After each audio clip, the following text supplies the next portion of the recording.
এটা ছাদ সহ আমাদের বিমের যে সেকশনটা আছে ওইটা। আপনি যদি এই সেকশনটা বোঝেন তাহলে আপনি ছাদ এবং আপনার বিমের যে বিষয়টা আছে সেটা কিন্তু খুব সহজেই বুঝতে পারবেন, ঠিক আছে?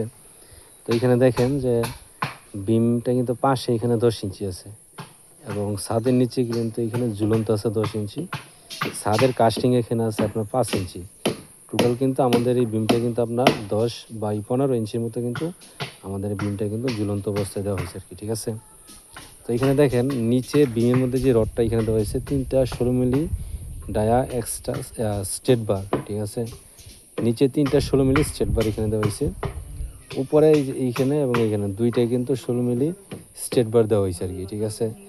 এবং এখানে আর 3টা রড কিন্তু এখানে দেওয়া আছে, একটা দুই সাইডে একটা উপরে, এটা কিন্তু 3টা 16 মিলি এক্সট্রা টপ এইখানে দেওয়া হয়েছে আর কি, ঠিক আছে? তো এবং এখানে যে স্টিরাপগুলো আছে স্টিরাপটা কিন্তু এখানে 10 মিলি স্টিরাপ 5 ইঞ্চি সেন্টার টু সেন্টার কিন্তু এখানে দিয়েছি।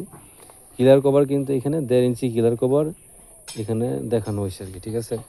তো এই ডিজাইনটা এই সেকশনে যদি আপনি বুঝেন তাহলে কিন্তু আপনার জন্য কাজ করা কিন্তু সহজ হয়ে যাবে। যদি এটা না বুঝেন তাহলে কিন্তু এটার উপরে কাজ করা কিন্তু আপনার জন্য কঠিন হয়ে যাবে। তো অবশ্যই আপনারা জিনিসগুলো বুঝে তারপরে কাজ করবেন এবং না বুঝলে অবশ্যই ইঞ্জিনিয়ারের পরামর্শ নিয়ে তাদের সাথে আলোচনা করে দেন কাজ করবেন, তাহলে কিন্তু আপনাদের কাছে কিন্তু কোনো ভুল হবে না। আপনারা যদি বুঝে শুনে ড্রয়িং অনুযায়ী যদি কাজ করেন তাহলে কিন্তু আপনাদের কাছে কোনো ভুল হবে না, ঠিক আছে? যদি আপনি বুঝেন, আর যদি আপনি না বুঝেন নিজে মন মতো করে কাজ করেন তাহলে ভুল হওয়াটা স্বাভাবিক। তো সেক্ষেত্রে কিন্তু আপনাদের একটা কাজ কিন্তু বারবার এখানে করতে হয়। তো অবশ্যই বারবার একটা কাজ করা থেকে আপনারা বিরত থাকবেন, একবারই একটা কাজ করবেন, সঠিকভাবে করার চেষ্টা করবেন, তাহলে কিন্তু আমাদের জন্য ভালো হবে ইনশাআল্লাহ।